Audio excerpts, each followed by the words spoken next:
Hi ಸ್ನೇಹಿತರೆ, ಎಲ್ಲರಿಗೆ ವಂದನೆಗಳು. ಇದು ತುಂಬ ಪುರಾತನವಾದ ದೇವಾಲಯ, ತುಂಬ ಕಾಡಲ್ಲಿ ಇರುವಂಥ ಮುದಿ ಮಲ್ಲೇಶ್ವರ ಅಂತ ಇರುವಂಥ ದೇವಾಲಯ ಇದು. ತುಂಬ ಅದ್ಭುತವಾಗಿದೆ ಈ ದೇವಾಲಯ, ಅಲಂಕರಣವಾಗಿದೆ. ಹೋದ್ರೆ ನಾವು ಕಳೆದು ಹೋಗ್ಬಿಡ್ತೀವಿ, ಅಷ್ಟು ಅದ್ಭುತವಾಗಿದೆ ಈ ದೇವಾಲಯ. ಸಾವಿರಾರು ವರ್ಷ ಹಿಂದುಗಡೆ ಇರುವಂತ ಈ ದೇವಾಲಯ, ಜೊತೆಗೆ 108 ಲಿಂಗಗಳು. ನೋಡ್ತಾ ಇದ್ದೀರಲ್ಲ ನೀವು, ಎಷ್ಟು ಅದ್ಭುತವಾಗಿ ಲಿಂಗಗಳು ಸ್ಥಾಪನೆ ಮಾಡಿದ್ದಾರೆ. ನೋಡಿದ್ರೆ ಮನಸ್ಸಿಗೆ ಅಷ್ಟು ಹಾಯ್ ಅನ್ನಿಸ್ತದೆ, ಶಾಂತಿ ಅನ್ನಿಸ್ತದೆ. ಹರ ಹರ ಮಹಾದೇವ, ಹರ ಹರ ಮಹಾದೇವ, ಹರ ಹರ ಮಹಾದೇವ, ಶಂಭೋ ಶಂಕರ. ಶಿವರಾತ್ರಿ ದಿನದಂತೂ ಇಲ್ಲಿ ತುಂಬಾ ಭರ್ಜರಿಯಾಗಿ ಇಲ್ಲಿ ಭಜನೆಗಳು, ಕೀರ್ತನೆಗಳು, ಪೂಜೆ, ಪುನಸ್ಕಾರ, ಪ್ರಸಾದ ಎಲ್ಲವೂ ತುಂಬಾ ಅದ್ಭುತವಾಗಿರುತ್ತೆ. ಈ ದೇವಾಲಯದ ಒಂದು ವಿಶೇಷತೆ ಏನಂದ್ರೆ, ಇದು ತುಂಬಾ ತಗ್ಗಲ್ಲಿರುತ್ತದೆ ದೇವಾಲಯ.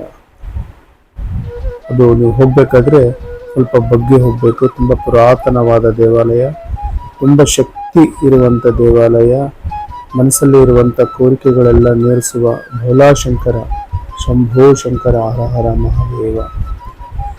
ಮತ್ತು ಇಂಥ ದೇವಾಲಯ ಎಲ್ಲಿದೆ ಅನ್ನೋದು ನಿಮಗೆ ಮನಸ್ಸಲ್ಲಿ ಅನಿಸ್ತಾ ಇರ್ತದೆ. ಇದು ಬಳ್ಳಾರಿಯಲ್ಲಿ ಸಮೀಪದಲ್ಲಿ ಇರುವಂತ ಮೋಕ ಗ್ರಾಮದಲ್ಲಿ ಇರುವಂತ ಅಲ್ಲಿ ಮುದಿ ಮಲ್ಲೇಶ್ವರ. ಮೋಕದಿಂದ ಒಂದು 3 ಕಿಲೋಮೀಟರ್ 4 ಕಿಲೋಮೀಟರ್ ಆಗ್ಬೋದು. ಈ ತರ ನಾವು ಬಗ್ಗೆ ಒಳಗಡೆ ಹೋಗ್ಬೇಕಾಗ್ತದೆ.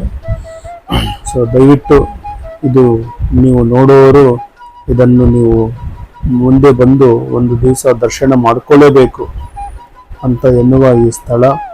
ತಾವೆಲ್ಲರೂ ಕೂಡ ಇಲ್ಲಿ ಬರ್ತೀರಂತ ನಾನು ಅಂದ್ಕೊಳ್ತಾ ಇದ್ದೀನಿ, ನನ್ನ ಪ್ರೀತಿಯ ಗೆಳೆಯರೇ, ಮಿತ್ರರೇ. ನೋಡಿ ಎಷ್ಟು ಅದ್ಭುತವಾಗಿದೆ ಈಶ್ವರ ಲಿಂಗ.